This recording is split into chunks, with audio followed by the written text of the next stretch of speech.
Hello student, मेरा नाम विशाल और ये मैं YouTube channel knowledge by wish. और आज हम क्या करने वाले हैं, इंटर मैथ का सी गाइड करने मतलब इंटर मैथ स्टार्ट करने वाले हैं। तो इंटर मैथ स्टार्ट करने वाले इंटर मैथ हम जिस चैप्टर से स्टार्ट करेंगे उसका नाम है मैट्रिसेस मतलब आव्यूह। आव्यूह जो चैप्टर है उससे क्या करेंगे, मैट्रिक्स चैप्टर से स्टार्ट करेंगे। तो चलिए स्टार्ट करते हैं। तो सबसे पहले मैट्रिक्स की डेफिनेशन आती है। सबसे पहले क्या होती है, मैट्रिक्स की डेफिनेशन। तो डेफिनेशन मतलब परिभाषा, क्या होती है मैट्रिक्स, आखिर मैट्रिक्स डेफिनेशन का मतलब परिभाषा, उसको जो परिभाषित करे उसके बारे में बताए। कोई जैसा आदमी है, तुमने उसके बारे में तुमको परिभाषित करना मतलब उसके बारे में बताना है, तो क्या करोगे, बताओगे मतलब वो उसका कद ऐसा है, ऐसा दिखता है, मतलब लंबा है, चौड़ा है, नाटा है, मोटा है, या उसका कलर कैसा है, या कैसे बोलता है, उसके बारे में। ये उसकी मतलब उसके शरीर को परिभाषित करेगा, मतलब उसकी पर्सनालिटी को परिभाषित करेगा। वैसे इसकी जो परिभाषा है मैट्रिसेस को परिभाषित करेगी, मतलब डिफाइन करेगी। तो मैट्रिक्स की डेफिनेशन क्या होती है, तो इसमें बता रहा है कि ये जो मतलब जो ये डेफिनेशन है बहुत ही सटीक डेफिनेशन, मतलब कि पूरी मैट्रिसेस को परिभाषित कर देती, मतलब पूरी डिफाइन कर देती। जो ये डेफिनेशन है मैट्रिक्स की, मतलब बहुत बढ़िया डेफिनेशन है। तो डेफिनेशन क्या है, a matrix is a rectangular array. तो इसमें कह रहा है कि सबसे पहले a matrix, a matrix is a rectangular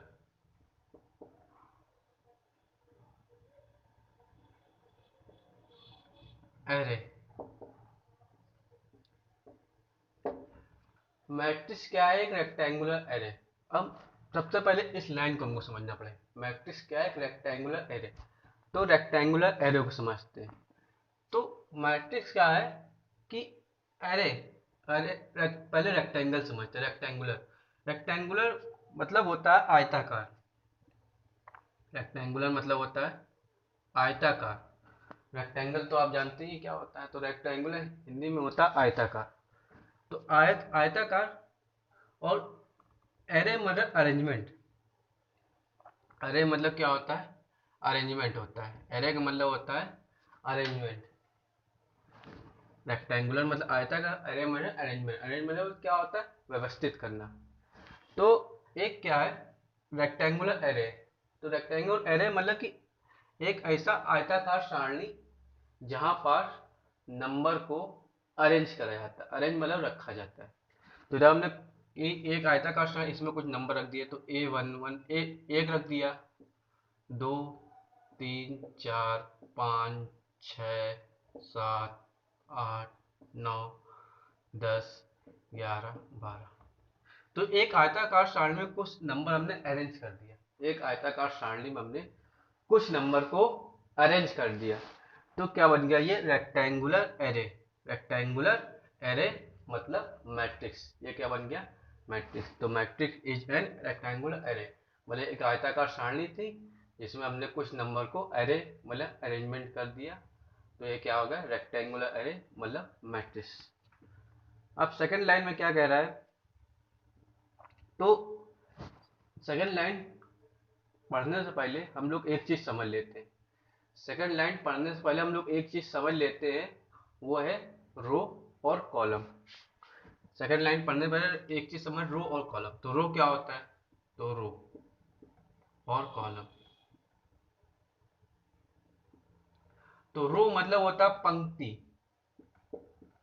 रो मतलब पंक्ति, हिंदी में बोलते रो को पंक्ति, और कॉलम बोलते स्तंभ।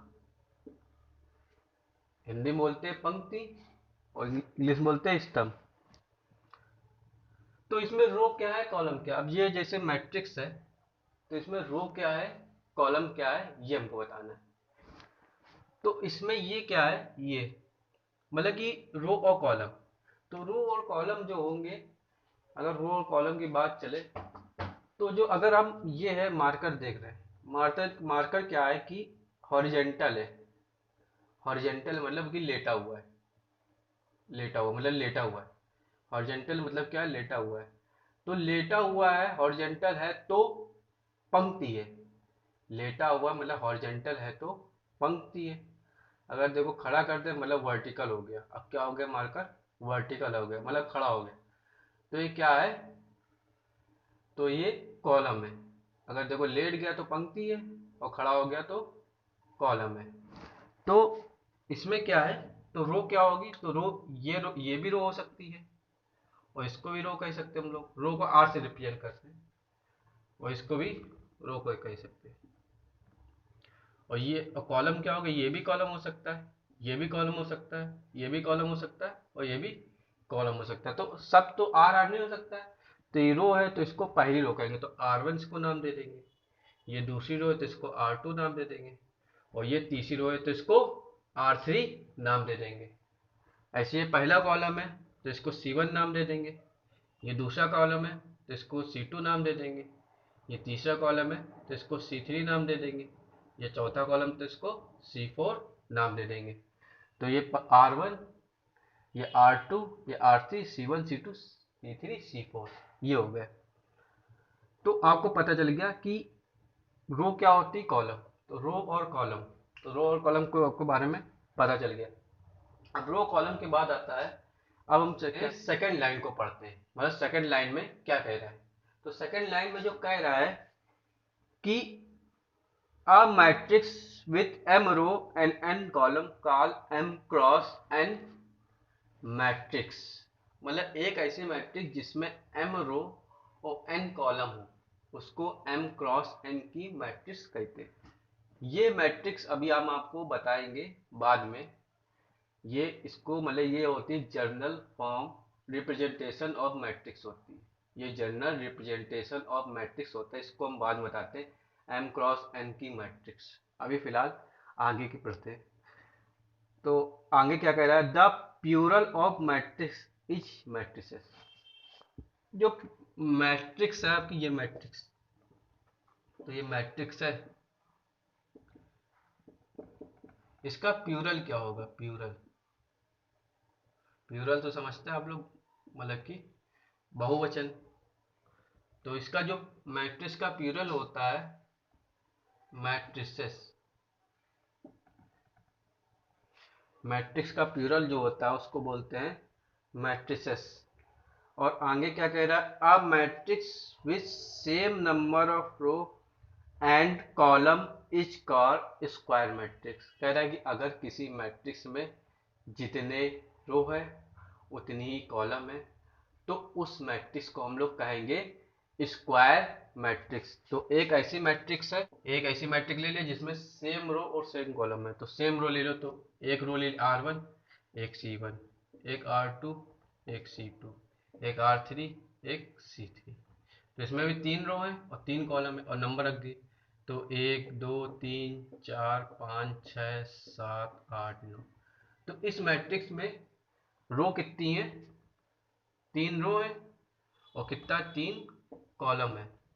इस रो में तीन, इस मैट्रिक्स में तीन रो है तीन कॉलम है। तो ये कौन सी मैट्रिक्स होगी, स्क्वायर मैट्रिक्स। इसको क्या कहेंगे, स्क्वायर मैट्रिक्स। और फिर आगे कह रहा है कि, तो आगे कह रहा है कि टू मैट्रिसेस आर इक्वल।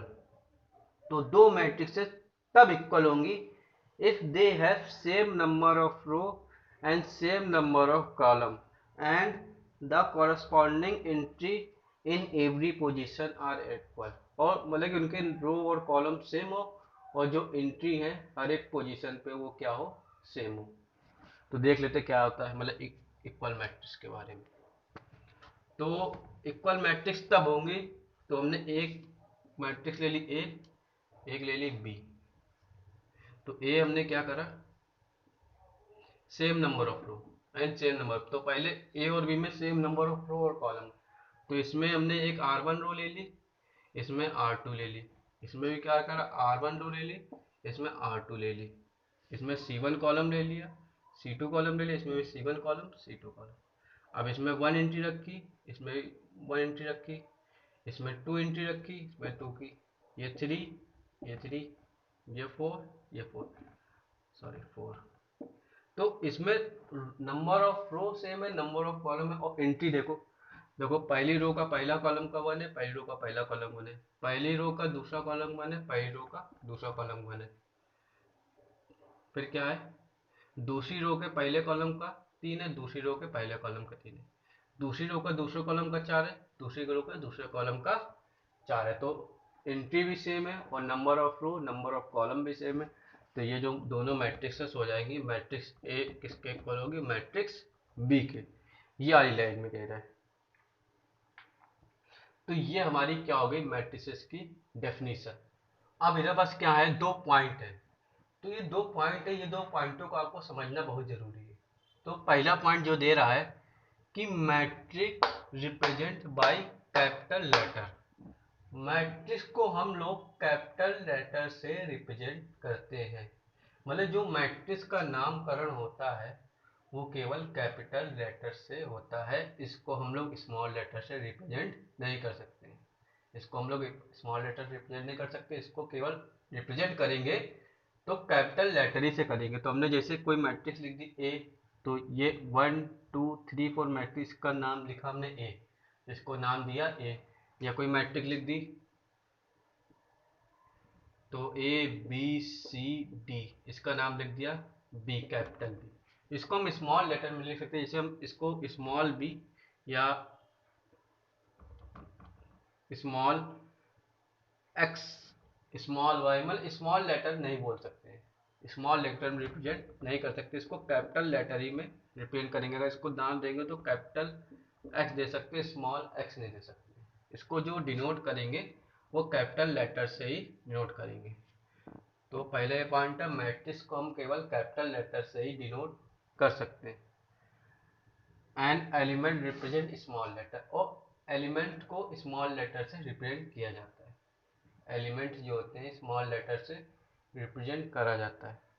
अब इसको बताएं कि स्मॉल लेटर से कैसे रिप्रेजेंट करेंगे एलिमेंट्स को। और दूसरा पॉइंट है, matrix has no value, it has arrangement of number.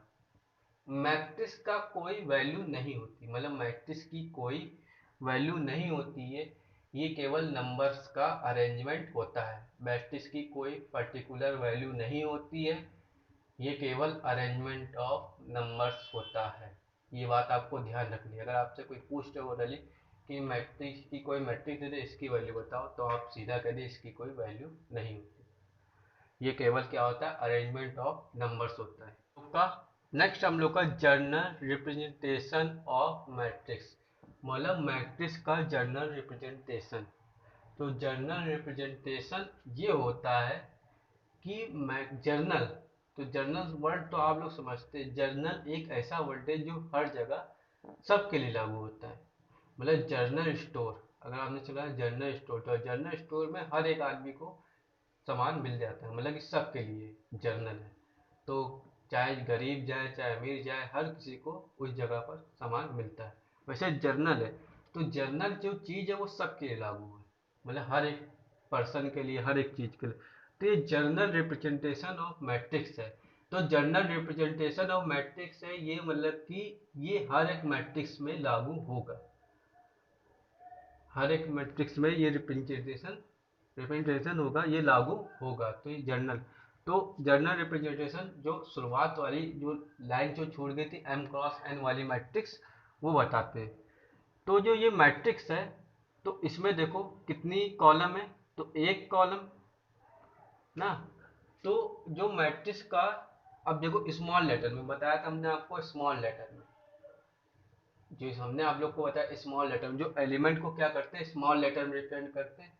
तो जो इसमें एलिमेंट है वो स्मॉल लेटर में रिप्रेजेंट होगा। तो A11, तो A11 को, अगर A11 को हमको पढ़ना है, तो A11 को अगर हमको रीड करना है, पढ़ना है, तो क्या पढ़ेंगे हम लोग, तो हमने तो A11 बोल दिया, लेकिन इसको वाकई में कहते क्या है, तो इसको कहेंगे A11।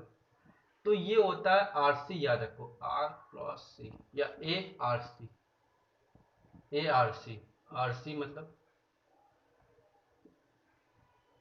ARC, ये रो और कॉलम, मतलब A11।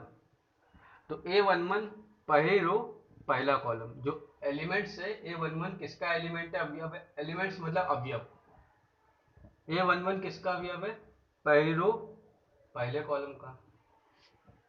मतलब ये A11 पहली रो पहले कॉलम का, A12 पहली रो दूसरे कॉलम का, पहली रो दूसरे, तो A12 क्या होगा, पहली रो दूसरे कॉलम का। वैसे A1n तो पहली रो n कॉलम का, मतलब कॉलम कितनी है, n है। पहली रो पहला कॉलम, पहली रो दूसरा कॉलम, पहली रो n कॉलम, जो इसको पढ़ेंगे, पहली रो पहला कॉलम, पहली रो दूसरा कॉलम, पहली रो n कॉलम, जो A1n है, पहली रो n कॉलम है। तो नंबर ऑफ कॉलम कितने हो जाएंगे इसमें, नंबर ऑफ कॉलम कितने हो जाएंगे, n, n आया, नंबर ऑफ कॉलम कितने हो गए, n। अब पढ़ते हैं नंबर ऑफ रो कितने हैं, तो नंबर ऑफ रो कितने, देखिए पहली रो दूसरी रो तीसरी रो और ये m रो तक का जाएगा। और नंबर ऑफ क्या होता है, नंबर ऑफ रो कितनी हो जाएंगी, रो मतलब पंक्ति, कितनी पंक्ति होंगी, m पंक्ति। तो ये जो है ये मैट्रिक्स का जनरल रिप्रेजेंटेशन है, और इसमें क्या है, n कॉलम्स है और m मैट्रिक्स है। तो जो m कॉलम्स है, m रो है और n कॉलम है, जो m रो है, तो ये जनरल रिप्रेजेंटेशन होता है, इसमें हर एक मैट्रिक्स रिप्रेजेंट होती है। तो इसमें m रो है n कॉलम है, तो इसका क्या होगा, जो ऑर्डर होगा, तो ऑर्डर ऑफ मैट्रिक्स, तो ऑर्डर ऑफ मैट्रिक्स क्या होगा, अगर किसी मैट्रिक्स को डिनोट करना है, मतलब कि लिखते हैं, तो उसका ऑर्डर जानना जरूरी। जैसे बहुत से क्वेश्चन में पूछा जाता है कि ऑर्डर ऑफ मैट्रिक्स क्या होता है, तो ऑर्डर ऑफ मैट्रिक्स का क्या फॉर्मूला होता है, तो क्या होता है, नंबर ऑफ रो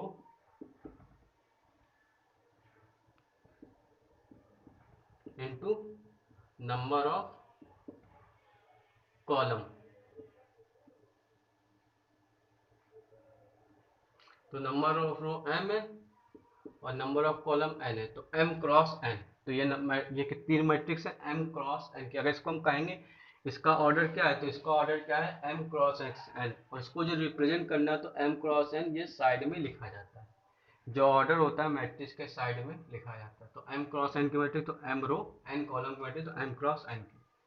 अगर हमने कोई मैट्रिक्स लिख दिया, जैसे b इक्वल टू 1 2 3 4 5 6, तो नंबर रो कितनी है, 1 2, तो R1 R2 दो रो है, कॉलम कितने, C1 C2 C3, तो दो रो है और तीन कॉलम है, तो इसका ऑर्डर क्या होगा, 2 क्रॉस 3 का।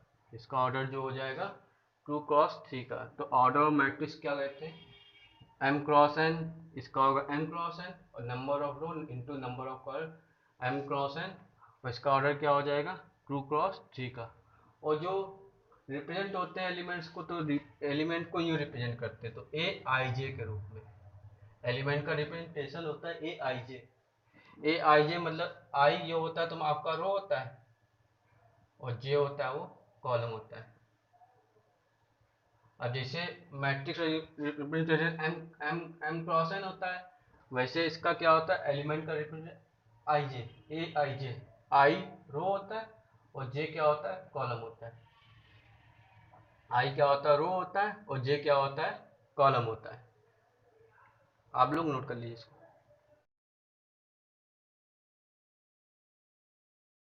तो आपको थ्योरी तो समझ में आ गई होगी। मेन जो होता है, जब भी कोई चैप्टर पढ़े, तो चैप्टर में सबसे इम्पोर्टेंट चीज़ होती है थ्योरी।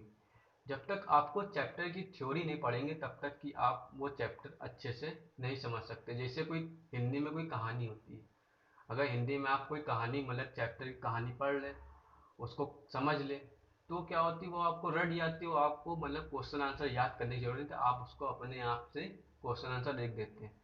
वैसे ही मैथ में भी होता है। मैथ में जब आप चैप्टर की थ्योरी पढ़ लेंगे, तो आपको ज़्यादा दिक्कत नहीं होगी। आप जो उसके क्वेश्चन सम्स होते हैं, मतलब सवाल होते हैं, उसके आंसर अपने आप निकाल सकते हैं। अब हमने जितनी थ्योरी पढ़ा दी है, वो आपकी क्या है, मतलब जो अभी थ्योरी जितनी अभी तक की थ्योरी पढ़ाई है, वो थ्योरी पहली एक्सरसाइज के लिए सफिशियंट है, मतलब कि उतने में पूरी एक्सरसाइज हो जाएगी।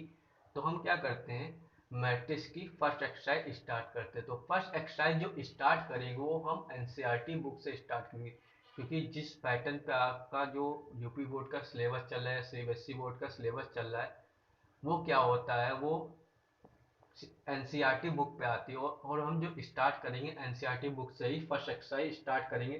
जब एनसीईआरटी बुक कवर हो जाएगी तब हम क्या करेंगे, अदर बुक्स से स्टार्ट करेंगे।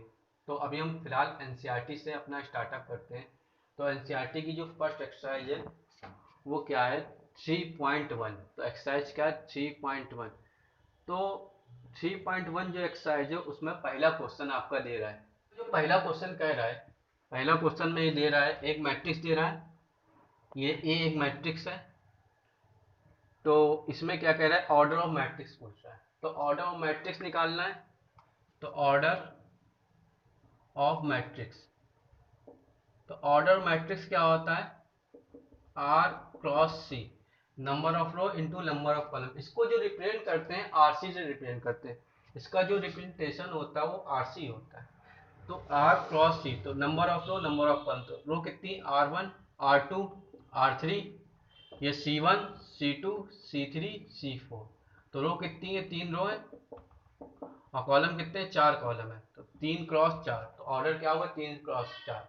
और हिंदी मीडियम में क्या बोलते हैं, आव्यूह की कोटि, आव्यूह की कोटि। तो आव्यूह की कोटि क्या होगी, पंक्ति। तो पंक्ति कितनी है, पंक्ति कितनी, 3 है, और स्तंभ कितने, 4। 3 क्रॉस 4। वैसे हिंदी मीडियम वाले भी इंग्लिश मीडियम में समझे, क्योंकि जो आगे की आपकी मैथ्स है वो इंग्लिश ही में हो जाएगी। मतलब कि अब जब आप कोर्स करेंगे, बीटेक करेंगे या बीएससी करेंगे, जो भी बीसीए करेंगे, जितने भी प्रोफेशनल कोर्स या आगे जाके इंटर बाद जो भी करेंगे, उसमें जो मैथ्स आएगी वो इंग्लिश में ही आएगी, हिंदी में नहीं आती।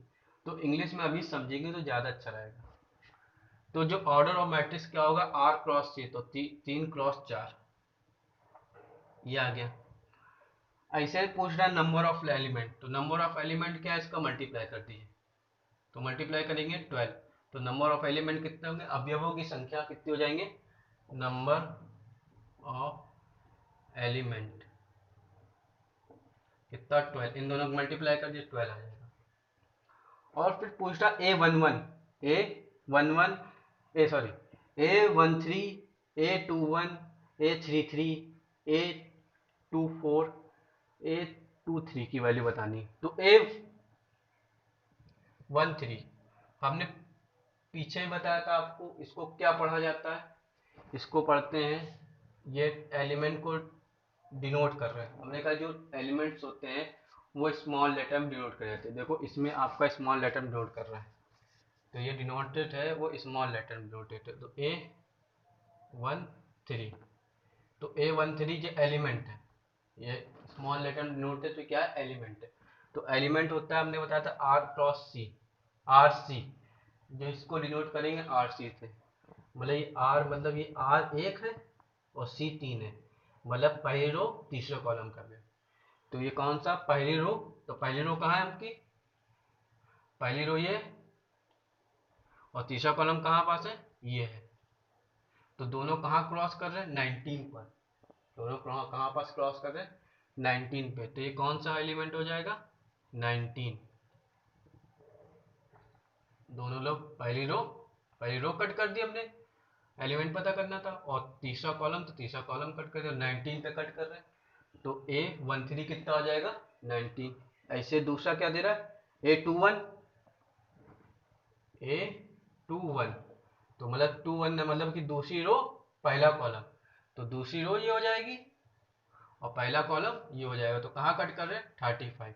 तो कितना हो जाएगा, 35। ऐसे बाकी सब आप लोग निकाल लेंगे।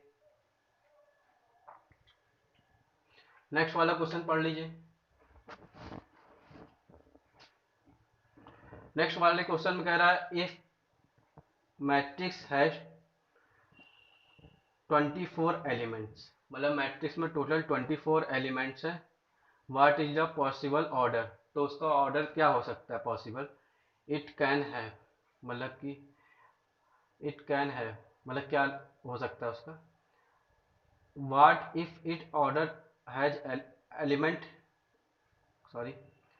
तो क्वेश्चन आका कह रहा है इफ मैट्रिक्स हैज 24 एलिमेंट, अगर किसी मैट्रिक्स में 24 एलिमेंट्स हैं तो what are the possible order, तो उसका पॉसिबल ऑर्डर क्या होगा। और फिर आगे कह रहा है what if it has 13 element, तो अगर उसका क्या ऑर्डर तब क्या होगा जब उसमें 13 एलिमेंट हो। तो ये हटा दे।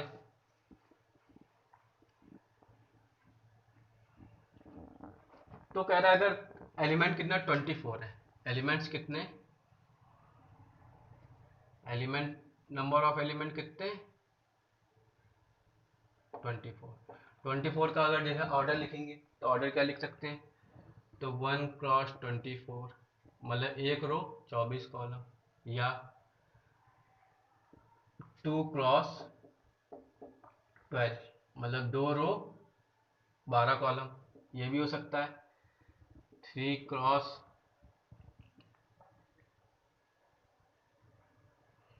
8 मतलब 3 रो 8 कॉलम, या 4 × 6 यानी कि 4 रो और 6 कॉलम, या 6 × 4 यानी 6 रो 4 कॉलम, और 8 × 3 यानी 8 रो 3 कॉलम, और 12 × 2 मतलब 12 रो और 2 कॉलम, या 24 × 1 24 रो 1 कॉलम। तो ये इसका पॉसिबल ऑर्डर हो सकता है, ये मैट्रिक्स का पॉसिबल ऑर्डर हो सकता है। 1 × 24, 2 × 12, 3 × 8, 4 × 6, 6 × 4, 8 × 3, 12 × 2 और 24 × 1, ये हो सकता है पॉसिबल, मतलब कि मल्टीप्लाई करने पे 24 ही एलिमेंट्स आने चाहिए, ये समझ लीजिए। अब ऐसे एलिमेंट अगर 13 है तो क्या हो जाएगा ऑर्डर, तो 1 × 13 मतलब 1 रो 13 कॉलम, 13 × 1 या 13 रो 1 कॉलम, मतलब एक रो 13 कॉलम या 13 रो 1 कॉलम। कॉलम समझ लीजिए स्तंभ, और रो मतलब पंक्ति। अब सेकंड वाला तो आप कर ही लेंगे, सॉरी थर्ड वाला तो आप कर लेंगे, थर्ड वाला आप कर लेंगे। अब ऐसे हम लोग क्या करते हैं, नेक्स्ट वाला करते हैं। तो नेक्स्ट वाला फोर्थ वाला क्वेश्चन देख लीजिए आप लोग। फोर्थ वाला क्वेश्चन में क्या कह रहा है,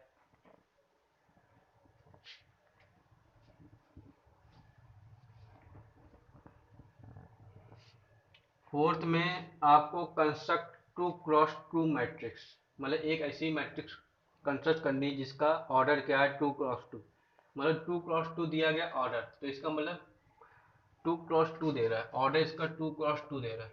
2 × 2 मतलब R × C, आर मतलब दो आर है और दो सी, मतलब दो क्रॉस मतलब 2 रो और 2 कॉलम की मैट्रिक्स आपको बनानी है।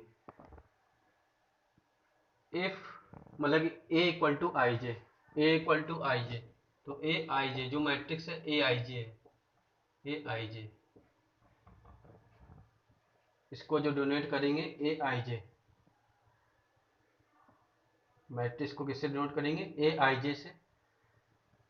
Whose element are given by, तो उसके जो एलिमेंट दिए गए, तो एलिमेंट दे रहा है तो ए आई जे की वैल्यू दे रहा है, एलिमेंट किससे डिनोट कर रहा है ए आई जे से, और दे रहा आई प्लस जे का होल स्क्वायर अपॉन 2, ये दे रहा है। तो आपको मैट्रिक्स बनाना 2 × 2 की, और एलिमेंट का नोटेशन ये दे रहा है, एलिमेंट इस हिसाब से आएंगे। तो ए आई जे 2 × 2 की मैट्रिक्स बनानी, तो मतलब 2 × 2 की, तो पहले मैट्रिक्स बना लेते हैं। तो कितनी रो है, 2 रो है, तो एक R1 रो है, एक R2 रो है, और कॉलम कितने हैं 2 कॉलम है, तो एक C1 कॉलम है, एक C2 कॉलम है।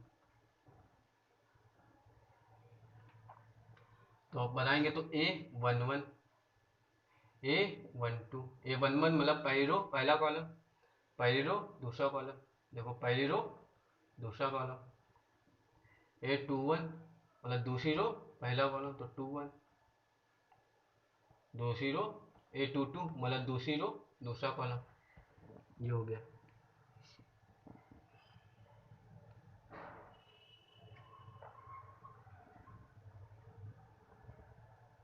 तो A11 हम लोग निकालना पहले, हम लोग A11, तो पहले हमको क्या फाइंड करना है A11, तो A11 फाइंड करते हैं।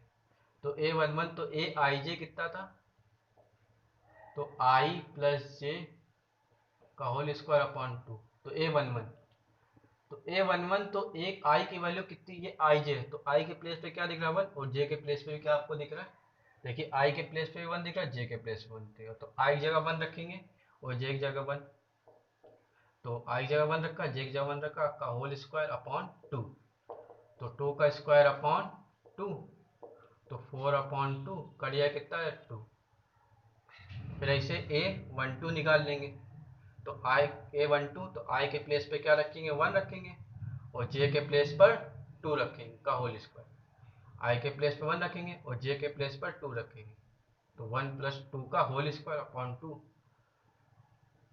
तो कितना हो जाएगा 3 का स्क्वायर अपॉन 2, तो कितना आ जाएगा आपका 9 अपॉन 2। ऐसे ही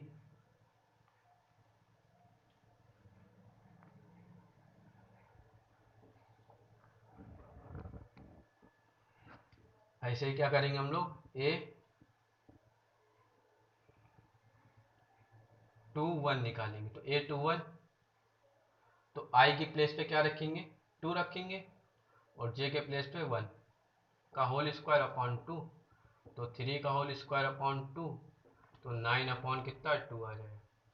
फिर A22 निकालेंगे, तो आई के प्लेस पे क्या रखेंगे 2 रखेंगे और जे के प्लेस पर भी 2 का होल स्क्वायर अपॉन 2, तो 4 का स्क्वायर अपॉन 2, तो 16 अपॉन 2 कितना आ जाएगा आपका 8 आ जाएगा।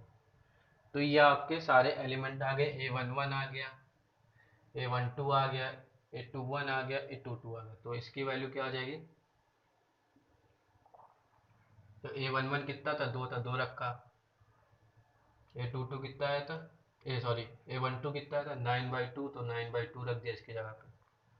A21 कितना था, ये भी कितना 9/2 रखा, और ये कितना आ गया A22 8 आ गया, तो 8 रख दिया।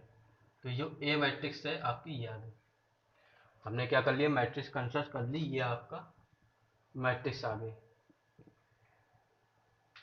ऐसे ही आपके ये दोनों सम्स हैं, तो ये ए क्या नाम है दूसरा और थर्ड वाला आप अपने मन से करेंगे, और ये पांचवा भी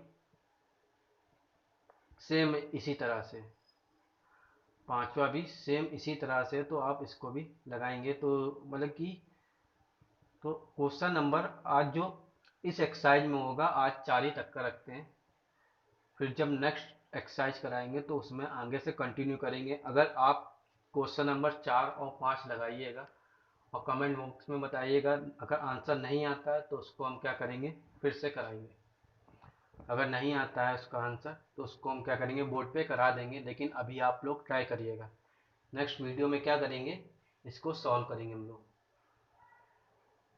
अभी हमारी केवल कोशिश यही रहेगी कि जितना आपको अच्छे से अच्छा डीपली हर एक चीज़ पढ़ा सके उतना ही अच्छा पढ़ाएंगे।